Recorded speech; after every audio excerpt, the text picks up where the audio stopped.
So, welcome, and I hope you enjoyed my talk about how to become an agile company in a year.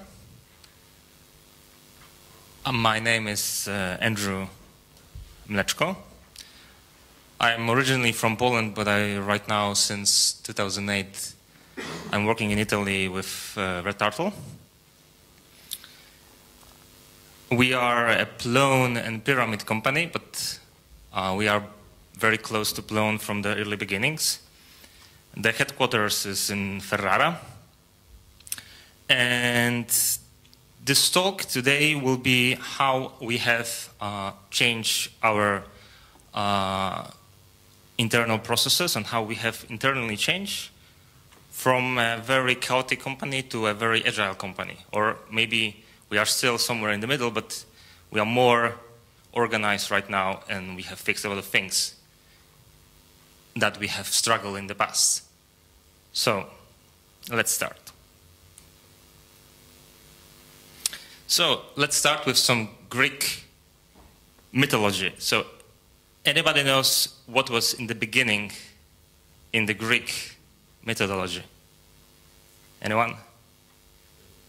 Okay, it was chaos.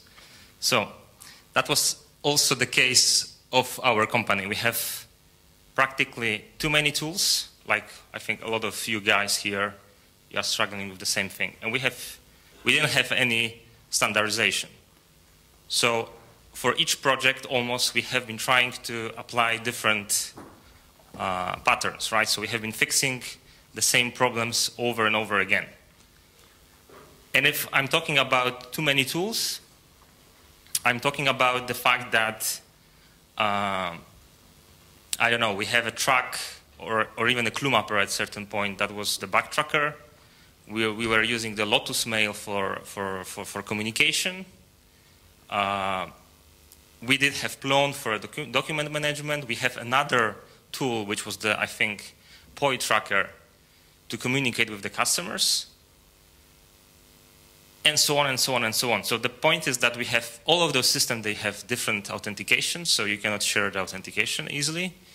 So that was the first mess. Then you couldn't share the information from one application to another. So it was impossible to track what happened with a bug if the customer was satisfied or not. So that was practically our problems. And I think they are common to some of the Plone companies that are still there. So after all those years of problems, we have decided that for sure there is a way to fix it somehow. And what we wanted to do and what was our idea how to solve those problems was to become agile, right? There are, of course, different ways to fix those problems. For us, as a company that is more or less 15 employees, that was the best choice, right? The way that we are organized, the way how the teams are organized in Red Turtle, for us, agile and the agile methods in their core sense was the best we could do. But of course, agile is only one thing. There are also two other important things we did. So now I will talk a little bit about agile and I'll later show you the two other things. So how to become an agile company.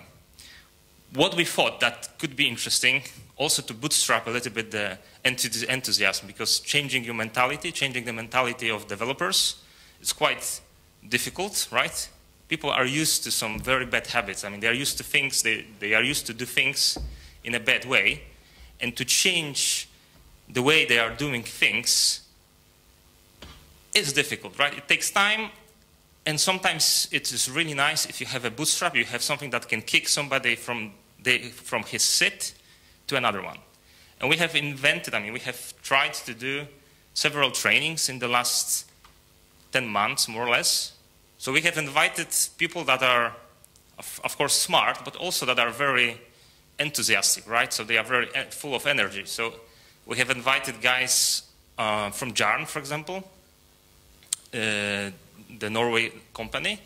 They arrive in Ferrara. We have several weeks of workshops, discussions, evening meetings, and so on, just to show also how in a real-life example, the agile company can behave, how the people can behave, what are the problems, and how you can solve them.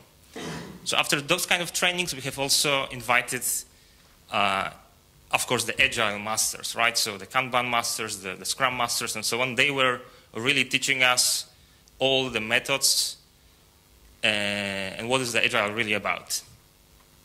So at the end, we have ended with those two main things. I mean, two main methodologies. So Scrum and Kanban. We didn't actually take everything like it is, right? So we are not we are not agile Nazis, right? We are not just taking everything how it is written.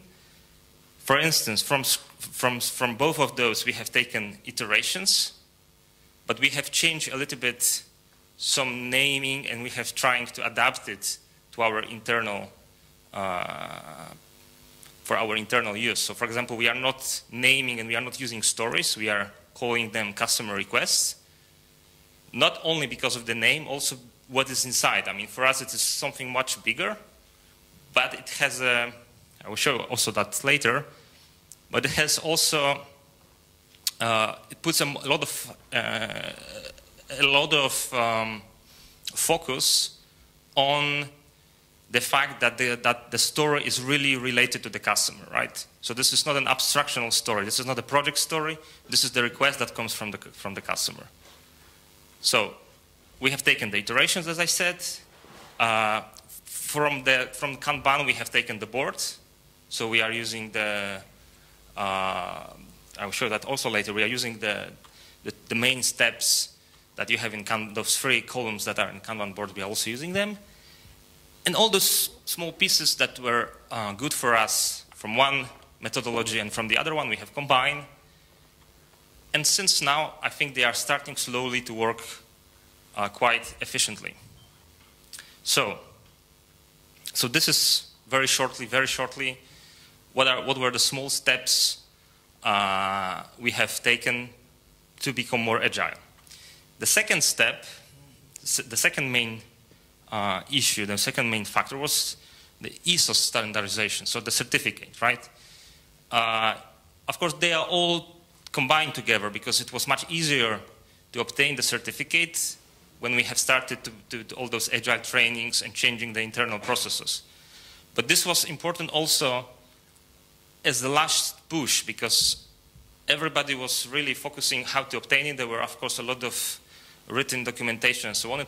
Sometimes it was boring, sometimes not, but it was also important for the team to focus on that was practically our goal, right? So the goal was not to become agile because this is really difficult to define. The goal at a certain point was to obtain the certificate, and we have been also choosing those agile methodologies and all those things to obtain it. And then having the certificate, of course, it's not just one goal because this is an ongoing process, so we are right now starting and we are really trying to keep the whole process according to the documentations we have written. The last step, and this is the main part of this presentation, is the software we are using.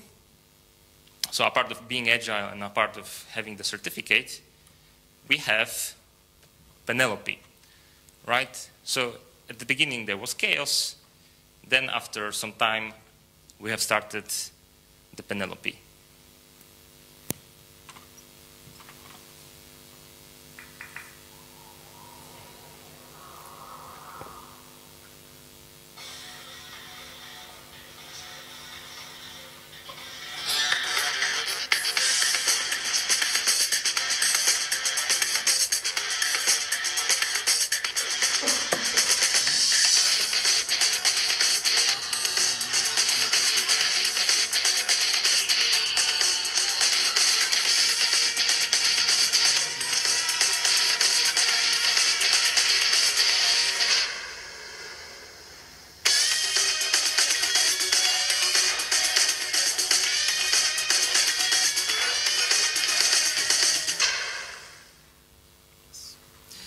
This is very shortly, right now everybody knows everything about Penelope, but I will try to summarize the main goals, the main issues here. So, it is a project management software, like a lot of others management software you can find, project management software you can find online. But of course, it is slightly different than the others, right? It is tailored for the typical, maybe not typical, but it's tailored for the Plone company. So if you are a very small, tiny company, like 1 or 2 employees, probably this is not the use case for you. But if you are, I think, at least 4 or 5, so you can have a small team, even up until, I don't know, 20, 50, whatever, I think this could be interesting for you. So let's start with a very generic overview how Penelope is divided, right? Because the main goal in Penelope is integration. So we didn't try to reinvent the wheel, right? We didn't re-implement the backtracker, the documentation software, and so on. We wanted just to allow all those very good applications that we were really comfortable to work with. We wanted to allow them to communicate with each other, right? So to take the information from, I don't know, from the backtracker and use it in time tracking and in the documentation and whatever. So everything, all the information should just easily flow inside the software.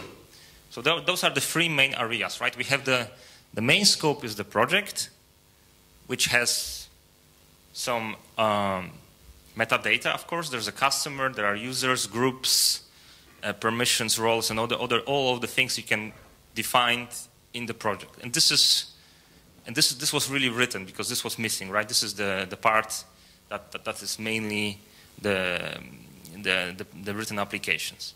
Then there is a second part, which is the time management. And here we are integrating several things. So you can see here that the main scope is the customer requests I was talking before. So this is the iteration story, right? So from the agile methods. And this is the most important part of the whole process, because everything we are doing, I mean, filling the ticket, adding the time entry, generating reports, and so on, the main context is always customer requests. So for example, you cannot create a ticket, you cannot make a task in the company if you do not have a customer request. And from the other point of view, the customer request is always connected to a contract, right? And need to be estimated and so on. So practically from one port, you know, I mean, the project manager knows who is paying for the job, and from the other part, the developer knows that the task, somebody will pay for the task, right? So the combination, the aggregation is in the customer request. The last part is the documentation area, and this is another integration issue for us, because I will show you that later as well, but we started with Plone to use Plone as a document management, but that was slightly not a good approach. It was too heavy, it was too big, and so on. It was, at that day, it was not very collaborative. We are more used to use Google Docs, and it's much better for us. So we have integrated directly Google Docs. Also, of course, the different type of source control management, so Subversions and GitHub, and this, of course, is also a part of documentation of the project. And they are also those 2 gray parts, which is Dropbox and Gmail, and this is what we are on focusing in the next future. So this shouldn't be very difficult, but we are also using Dropbox as a repository for different kind of files, and we want to also integrate it. But probably maybe if it will not be Dropbox, this will be Google Drive, which just arrived in the middle of our working with Penelope. It was not, when we started developing Penelope, there was not Google Drive yet. And of course Gmail, because this is another part of the documentation. When you communicate with the customer, it would be really nice to be able to attach your mails by label or by ID of the mail to the project. So those are the 3 main areas of Penelope. And now let's focus on some screenshots. So this is the project, right? This is the dashboard that shows you all the projects that developer, or a user in this case, is allowed to see. And then you, of course, as I said before, everything is related to each other. So from one point here, you have the projects. When you mouse over, you have the tickets that are related to you in the context of the project, right? Next, there are the documents. And here, again, this is practically listening of the Google folder, right? So you have a Google folder. Everything, of course, is the same user interface, so you don't switch the context. You are always in the same context, right? You feel for the user, especially for our customers, which are also using exactly the same applications. We don't have, in this case, 2 different views or whatever. So for the customers, it was really important to just not give them 5 different applications. They are used to this interface. They like it, most of them. And using the Google API, you can just easily list the documents related to your project. But of course, this is not only Google, because here you can see track as a documentation, application, or a subversion, or whatever else. This could be everything. It could be even a simple link to a web page, right? It's quite pluggable. And the last thing is the ticket. This is, as again, you can see, the user interface is unified. So this is normal track with, of course, plugins and different things, but it's styled the same way as the rest of Penelope. So again, you are switching context, you are switching applications, but you are always staying. You have your path bar in the top, so you are not losing the context. You are always working in the project. So this was practically the main 3 areas, right? So we have the project, the documents, and the time management. And now let's focus deeply what's inside the time management, because this is really, that was the main problem before, right? So we have all those applications I've mentioned before. We have the Lotus Mail, and we have POI, and we have Track, and so on, but we couldn't really communicate with those applications. The application couldn't share the information. So we were not able later to generate more sophisticated reports. So that's why when we started to work on Penelope, one of the main goals was to improve that part, right? So that's why this is how the customer request looks like. As you can see here, we have the states. So we have in which position the customer request is, right? So it can be in backlog, it can be grooming, or it can be on board. If it's on board, the developer knows that he can work on that. And then we have also the 4 different states that we are using internally for later invoicing and doing other things. Created, estimated, archived, invoiced. And then you have those 2 values in days, estimated and done. So this is also the way you can easily see, and developer, practically everybody, because this view, of course not customer, but the internal employees can see this information. And you can easily see how much time the team spent on certain customer requests, right? Of course, inside every customer request, there's a bunch of tickets or tasks the team was working on. Okay, then there's backlog, which is an aggregation of the customer requests. So before you have seen the customer requests for a single project, here you can see all the customer requests that we are currently working on, right? So you can, of course, easily change the filters or unfold only one project, and you have a general overview what is happening right now in the company, right? So you can see, okay, right now on board we have 25 customer requests. They were estimated 250 days. We are working. We have worked 100 days, so we have still 150 days. So this is a very nice overview. This is mainly used by project managers because a single developer probably normally he doesn't care what is really happening in the company in a general overview. He's more focused on his particular project. And the last part of the time management, which is I think the most sophisticated, is the scheduling. We have found that for our case, and I think it could be a general case, it is easier to manage and to plan scheduling for a current iteration using Google Spreadsheet, right? So we have started doing it manually, so we have just generated a Google Spreadsheet, and here you can see the list of clients' projects, project managers, and each column is a developer, right? So practically it's a matrix in which you can say this developer can work this amount of days for that project. There are, of course, colors that shows if the resource is fully booked or not, and so on and so on. This is, of course, it looks trivial, but it really helps project managers to have a general view of the company. And for instance, you can see easily if an employee is not overbooked or is not working on too many contexts, right?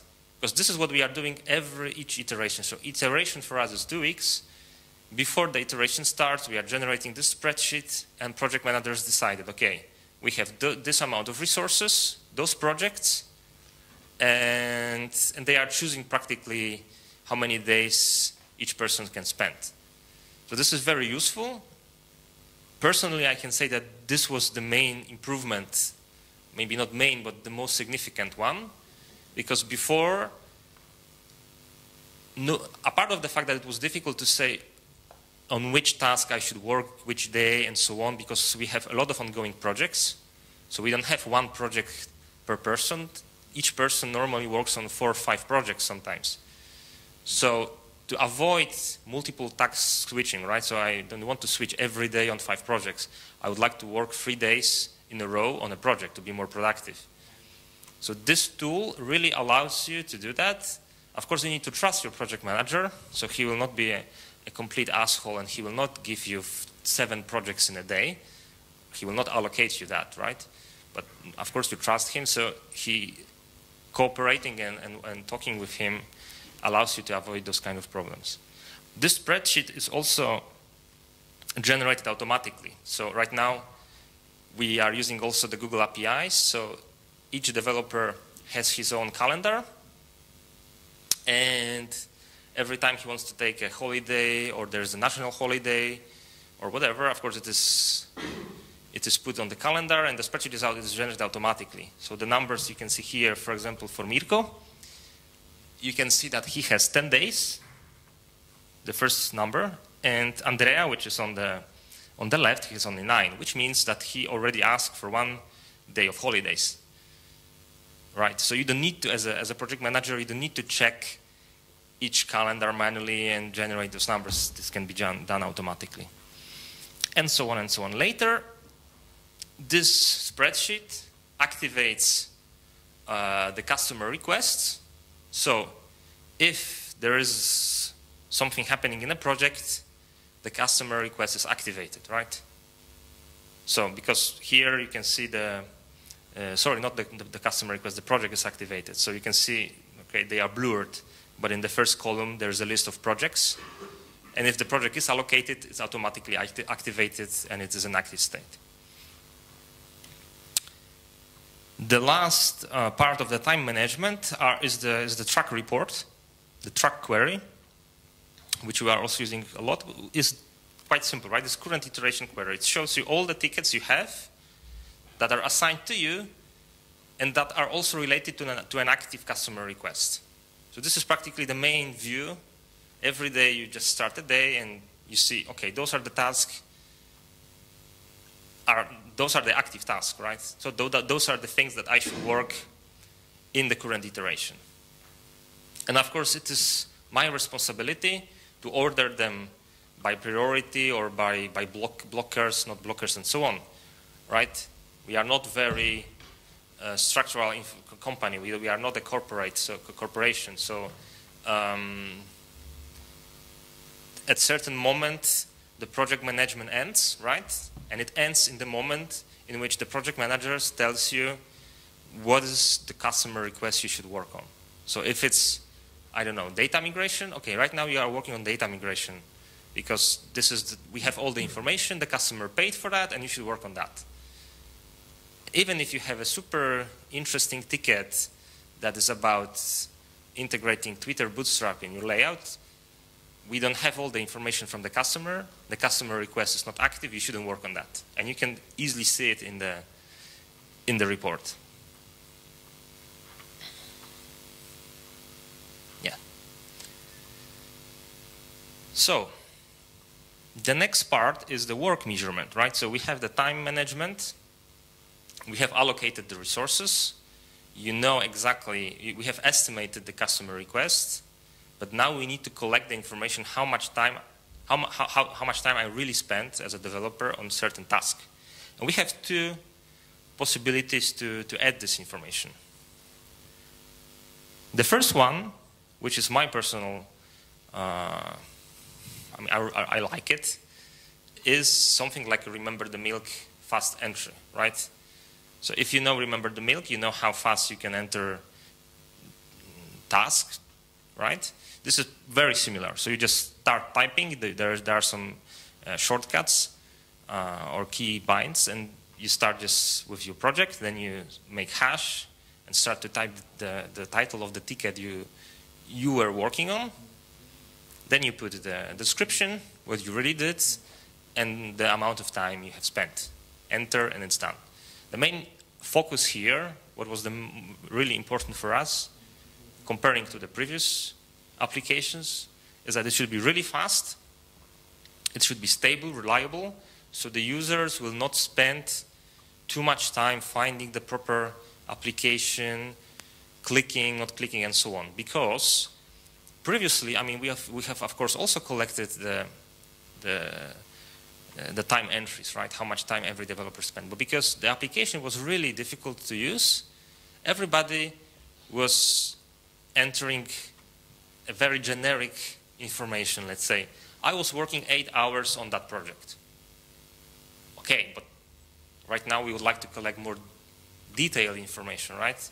How much time did you spend on mailing the customer? How much time you have spent on brainstorming or whatever, right? So if the software is really fast and it's really pleasant and the user interface is nice, we could see that developers right now are also started to change the way they are using it. So that's the first way. You can use the inline data entry. Yes, like that. And the second one is the ticket data entry, which is something new. We have just we introduced that in July, I think, or in August. And instead of going to a separate view, you can just be in the context of your ticket in track. There's a separate button. It is difficult to see right now on this beamer, but there's a button when in the ticket itself, add new time entry, and the only thing you need to add is the duration and the description, because the ticket is automatically fill in, the project is fill in, the date is fill in, and so on. So you just need to type how much time you have spent and what you exactly did for that ticket. Press enter, and that's it. And I know that practically we have half of the company likes the fast entry, and the other half likes the ticket data entry, right? So everybody can find something useful for them. Okay, let's end with the time and the work measurements. The last important part of Penelope are reports, right? So this is really when you integrate everything together, when the data flows between the applications, you can right now make reports. So the first important report for a developer is how much time I have spent on a project or on a day. And there's, of course, a report that shows you exactly per hours and per days how much time you have spent that. The same information, but instead of related by person, is also available in the ticket. So if you see the ticket, and there are people that will work on that ticket, you have the show times button, and then it shows you who was working and how much time it spent. So in this case, I was working for 20 minutes. First I did a code review, and then I've made a production deployment. Well, something like that. It is really useful because right now, especially when we are working in a bigger team and there are multiple developers working on the same ticket, And the ticket is also estimated, and the ticket is not estimated, the customer request is estimated, and you know more or less that we have planned 2-3 days to finish that task, and we are already as a team spent 2.5, then we really need to be in a hurry to keep on the time, right? Normally, to get this information, you will need to go to another report, check the customer requests, and then click by click and get to the ticket detail. Right now, you are in the ticket, you don't change anything, you just press the button and you see, okay, there are a lot of people working on it. Sometimes even you can poke another developer and ask him, fuck, I mean, why you have spent 5 hours on build-out bootstrapping, right? What was the problem? You should ask me, for example, right? So this is really a very useful information to be responsible as a developer for the whole team, right? So everybody is responsible for each other. Then we have, of course, a part of the internal reports that we are using for developers, project managers. We have also the reports that we can just send to customers. Of course, the customer is not interesting in most of the cases on the time entry level. He's interested in a ticket level or even on a customer request level, right? So, for example, here you have the client project, customer request, what was the ticket, what was the type of the ticket, if it was a bug or it was an enhancement or another, if it was sensitive or not. This is also important because we are using the sensitive plugin in Track that allows you to hide certain comments in the ticket only for developers or hide the ticket in general so the customer will not be able to see it because, of course, sometimes you need to have an internal communication that shouldn't be displayed, shouldn't be shown to a customer. And here you can see which tickets were sensitive or not, and you can exclude them from the report, right? And of course, there's also the arrow shows you what is the aggregation context. So here, the aggregation is on the ticket, but it can be on the project, it can be on the time entry, or it could be on the date. So practically, you are just changing the order of the report here. And of course, after you generate the report for the customer, you can also generate an invoice report. So we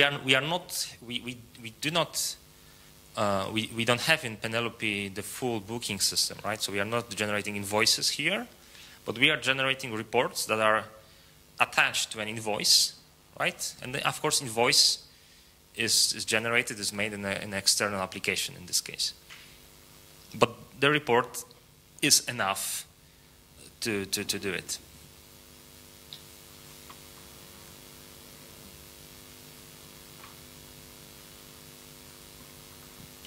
Okay, okay. So that is practically those 3 main core concepts of Penelope. Now let's focus a little bit about the integrations because this is the main technological part. We have been struggling. So those are the main pieces of software we have been integrated. So we are not using Plone here, apart from the fact that we are a Plone company, and that should be a first thing to do. But as I said before, we have found Google Docs much easier to collaborate and also much easier to share with the customers, right? You can just generate the documentation or whatever, send a link to a customer, he can put comments, even update the document if it's needed. Everything is fully versionized, so you have revisions and so on. It works perfectly with Penelope, so we are really happy. And then we have, of course, Track for backtracking.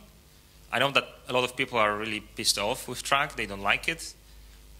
The implementation is quite horrible, but if you can live with that, what you get is quite successful. I mean, it's quite good for us. I mean, especially when we have changed completely the user interface. So we have unified everything with the same framework, which is Twitter Bootstrap. Right now, it's really nice. The main core concept, I mean, the main core application is written in Pyramid, and we have also Velrus, which is, I don't know how many of you are using Velrus. You should try it. It's really nice. It is a proxy for external authentication. So if you would like to integrate, Velrus. Oh, okay. So if you would like, it's something like an open source Jan Rijn or Jan Rijn, right? So if you'd like to, if you would like to have Google authentication or Facebook authentication or whatever provider is in your Python application, you should use Velrus because it just unifies what you get from the provider, and then writing a plugin is really easy. So we are using that. Then we are using Twitter Bootstrap and of course also GitHub. But the GitHub right now, I will show you in the next step. This is the next thing we will do. We'll focus on the GitHub integration and the GitHub itself. So, as I said, the next step is to put everything open source and online, because right now we have been working with internally with 3 other companies from northern Italy, and we are using it only there.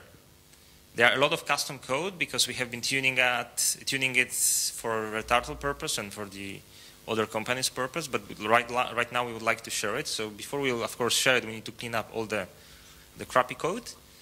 But I think we are right now really in the middle of doing it. So there's already a landing page, get Penelope github.com, and I think in the next few weeks you should be able to get the build out and the main packages, so you will be able to test it locally and see if it works or not.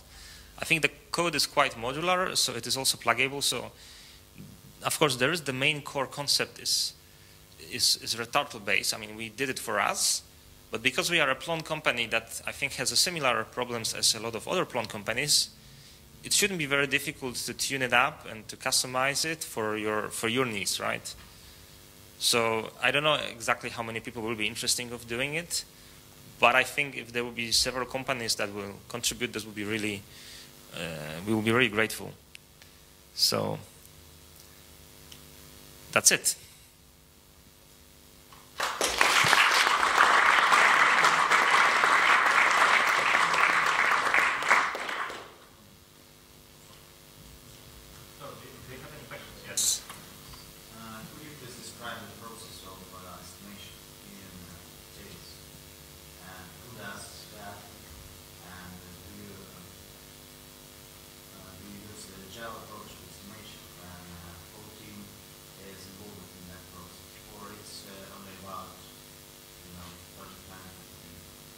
Okay, so the question was about how we are estimating and if it's really agile or how agile it is. Honestly, we are still searching for a good estimating methodology. We have been using poker game before. I don't know if you are aware of, or you know what is a poker game. And so right now, the estimation is not the main, it's not the most important thing for us. What I mean is the accuracy of the estimation, because our idea is we wanted to start as soon as possible to collect the data, collect the information, to see, because right now it is really difficult to tell how fast the team is, and we are not able to measure the velocity at all yet. So we are trying, of course, our best to estimate things and estimate customer requests. As I said, we are still searching for a good methodology to do that. But the main goal and the main focus is on, let's say, retrospective, right? So to see in the next few months how accurate we are and what is the velocity of the team. And then we will try to tune it and change it. I don't know if this really answers your questions.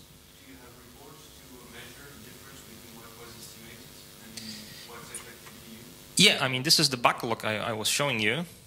This is one of the views, of course, but you can generate different ones. Where is it? Yeah, for example, here, right? You can see that estimated is 11, done is 32. So, yes, we have a little bit exaggerated. But yeah, this is one of the views you can just have. This is per project, but you can also have it for the whole company.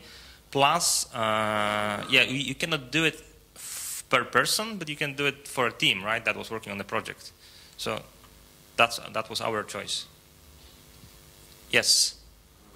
It is possible to generate documentation about which ticket was implemented in a new release. For example, this feature was implemented, this was implemented in the release contained this part of feature. What documentation which we have in this process? Okay, so the question was about the ticket reports. I think, I don't know if you are familiar with Track. No. For this system. Okay, but we are using, okay.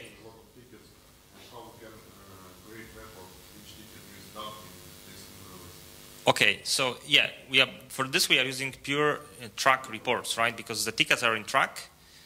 The relation between the customer request, so what we are really working on, is also available in Track by the integration part. So you can generate the reports, a normal customer query, custom query in Track, saying, show me all finished tickets in that particular customer request state. So that was also one of our goals. We didn't want to implement another super sophisticated report system. We were just allow Track to get the information about customer requests from another database and just reuse the custom reports, custom queries that are in Track. So I don't know if this answers your question or. Yeah, of course. My question. I think there is some possibility to collect all information in, for example, part of the documentation that this release has this request implemented and this is generated automatically. Because you can see this is not generated automatically in software part. Yeah, okay, this is not generated automatically, true. Yes. But being dependent on external parties for your documentation, for example, Google. Yeah. What do you do if the customer comes to you and says you're not allowed to use Google for cloud storage or whatever? Yeah, this is a good point. I mean, you are not forced to use Google here, right? You can use Dropbox, or you can even use Plone if you really need, because as I said at the beginning, the documentation part is really pluggable.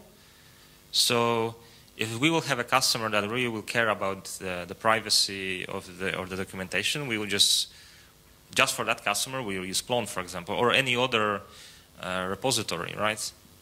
Right now, most of our customers are fine with keeping the information in the cloud. So, but there is no blocking. Do you also provide for customers to log in and see what the status is of the project? Exactly. This is what I said.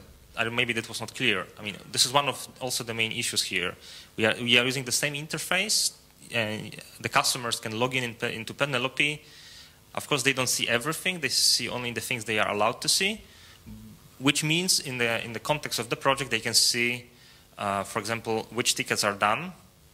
Right? They don't see the estimations, of course, but they can see which tickets are done. So they don't see the chart that shows how much time we have consumed, but they can see more or less what is still left, for example, to be done. Or they can even file a bug issue and whatever, right? So, yes?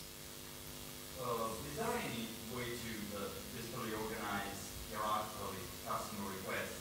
I mean, in Zen, for example, the project would be making a portal, which is a perfectly defined request from the customer, but has a lot of sort of sub-requests like... No. And there's a very good reason why we are not doing it, because we didn't want to make things more complicated than they are already. So the main issue is that the customer requests are completely flat, and they need to be flat, and you need to try to make them not as big as possible. They should have their proper size. I can explain it later, because I think we are practically almost out of time, but this is on purpose. Okay. What you can use later, and what we are sometimes doing, we are using the track milestones to aggregate more deeply tickets and so on. Right? Okay. Thank you very much.